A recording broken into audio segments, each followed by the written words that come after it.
show you how to set up a text wrap for an object in the Microsoft Word app.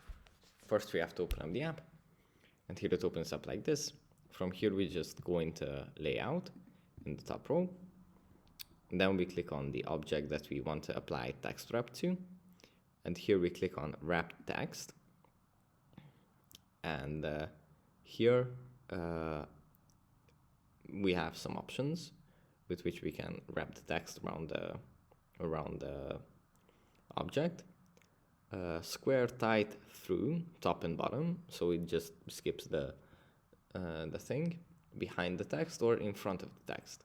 And also we can edit the text wrap boundary, so we can move this outward to our liking, however we want to. And yeah, that's basically it for this video. I hope it was helpful for you guys, and I'll see you in the next one. Bye.